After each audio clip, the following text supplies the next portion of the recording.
record straight. You and me, we ain't nothing alike. Let's set the record straight. Those words you say, they hold no weight, they like. Let's set the record straight. You'll never break the... Hello everyone and welcome back to another custom die cast review. Today we have one that I have had made for God knows how long. This thing is so old. I made it so long ago and I just never got around to recording it. And I never really got around to actually uploading it to eBay or anything like that. So, I believe this is Brad's final points paying win. It's not his final win completely. He did win a duel in 2022, but got it pretty much just taken away immediately and penalized and all that fun stuff. Oh, I hit my coat hangers. Anyway, it was like, I don't know if they took it away from him, but they definitely penalized him really hard. So that kind of set him back for like the entire year. Hasn't had a win since. He's had a race version made. He had the Bristol Dirt made for 2022, but I don't think he's got the 2023 one being made, but I mean, in terms of race wins, I think this is the last one that was points paying. All the way back in 2021 for Talladega. Now, this was, again, final points paying race, but it was actually still a pretty cool, little paint scheme win, I guess you could say. So, it's kind of weird because I think he won the iRacing race at Talladega right before this also. And if I'm not mistaken, Joey Logano was also a participant, obviously, but he flipped in that race. And I made a custom. I still haven't reviewed it yet, but I made a custom of that. I made a custom forever ago, too. I think I remade it, or...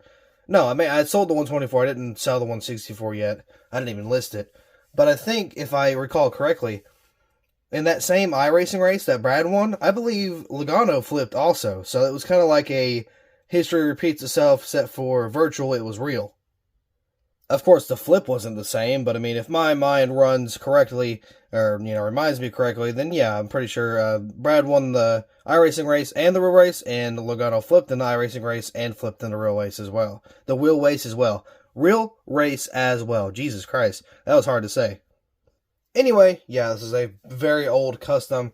I do have some damage that I actually really like on this car.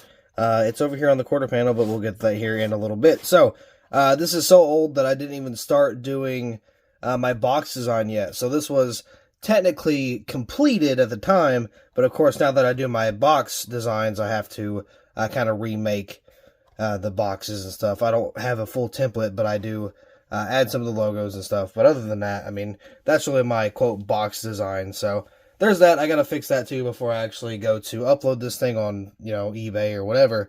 So yeah, it's still a pretty cool little car. I actually liked making this one. Obviously, it was made in 124, but not made in 164, so I kind of took matters into my own hands. So, with that being said, let's go ahead and take this diecast out of the box.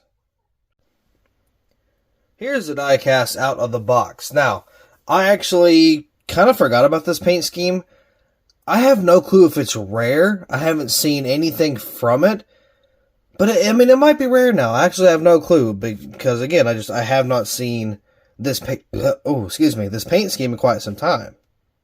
If it is, oh well, there's no going back now. Everything's already been done to it. But, yeah, it's not like my favorite Moneyline paint scheme. But I think it's one of the better ones. And honestly, just seeing this car here, I miss Gen 6. I really do. The Gen 6 bodies were always nice. Number was in the middle. Everything was good. The racing could have been a little better, but dude, they were some pretty good looking cars. Your average, just looking race car. So, the numbers I'm still getting used to. I'm not gonna lie. Obviously I've accepted them because I had to, but I still really wish the numbers were in the center just because it looks a lot better in my opinion. But again, it is what it is. But still a pretty awesome little Moneyline paint scheme here. So, yeah, Talladega, this, again, I'm pretty sure was his final points-paying race. So, yeah, it's actually been, I think it's been a fat minute since we've done a custom diecast review, so let's go ahead and get that started. So, right here on the hood, you got Moneyline, you got a little bit of race wear, not a whole lot. Talladega does have some build-up, but it doesn't have a buttload, nothing like overwhelming or anything. Got the little lion there. Got Keselowski, got the detailed dashboard, the roll cages, the little steering wheel, and the gear shifter down in there as well. Those are all painted, somewhat different colors. You got the number 2 right there on the roof. There is nothing behind the number 2. I like that. Normally they'll have some sponsor back here.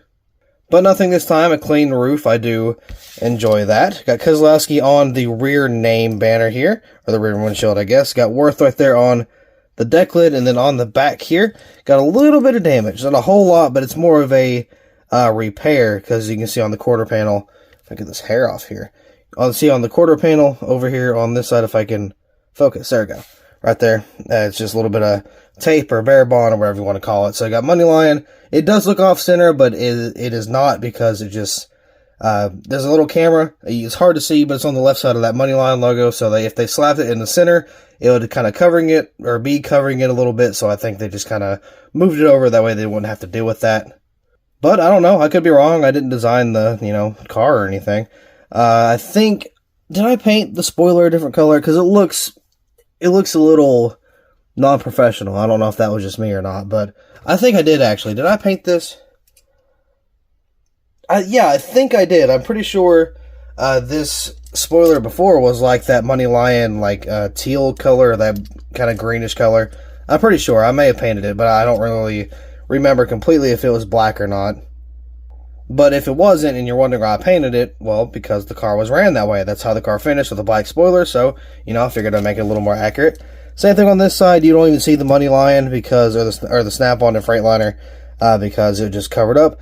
Don't know what it was covered up by. I'm assuming just some more tape, maybe. But this quarter panel here, he did kind of get into a little bind. He kind of got, I guess, like clipped, and, kind of tore up that back panel, so they kind of put some bare bone on there, fix it up a little bit, and, just call it a day. Which, did the job, got him the win. Or I don't think that's why he got the win, but he got to the finish line safely, I guess. Money line right there. Of course, you got some tire detail. You got some brake dust, and just some tire wear on the letters. Wabash, discount tire. Got the number 2 right there. Got the little, it almost reminds me of like the DEI stripes, which it's not, obviously, but got those lines going down the car there. Auto Trader, which is a little high up on the C post back there, but it's okay. Brad Keselowski, got some more race wear, and on the B post we have Ford, Pertec, PPG, Mazak, Dent Wizard. He won that scheme, Talladega too. Or no, Blaney won that scheme in Talladega. That was a cool scheme. Safety Clean, maybe. Then there's all that. Goodyear and NASCAR Cup Series there, along with NASCAR Race Car. You got the little dent in the door there. So, Goodyear tires once again, a little raced up. Moving on to the front, do have some more of that race wear. Again, it's a pretty caked on there, but it's not like a whole lot. Like, it's not almost completely black, but they had some good build up on this one. Same thing for the tire here. Again, had all that brake dust and just, build up and stuff in the actual rim. Had some on the Goodyear lettering. More streaks and stuff down the side. The window net is down. As always, you know how we do it over here. I do really like how this window net turned out. It has the gaps in it, and it's not super thin. It looks really good. It's probably one of my favorite ones I've done. So yeah, it looks really, really awesome. A little bit more race wear here on the back wheel. Not a whole lot, but there's some there. More streaks on the money line. And there's just faintly a little bit of that gas spillage over the Freightliner Snap-on. You can't really see it, but I can promise it is there. If you look on the American Ethanol ring, you can kind of see it on there. But yeah, so there is the 360 exterior. So going to the underside, of course, because we do the undercarriage as well. Looks like I got a little spot to fix, but I do have some of the painting underneath here. Whatever these are up front, some like toe links or something, I don't know what they are, but those are black. The little bracket underneath the transmission is black. So transmission, drive shaft are silver. Then you got the exhaust, again, minus the chip there, is black. These little support brackets here, or suspension brackets, whatever you want to call them, are black, along with the black axle. This little red thing right there, and then, of course, we got the fuel tank as red as well. So, again, I do have to patch that little black spot on the exhaust. But, nonetheless, everything kind of stayed on pretty well. So, after I fix that, of course, I'll throw it up on eBay after I get the box design kind of fixed also. But yeah, there you have it. Brad Keselowski's 2021 Talladega Money Lion race to win. Again, I believe that's his final points paying race. I could be wrong, but I'm pretty sure that was his final win.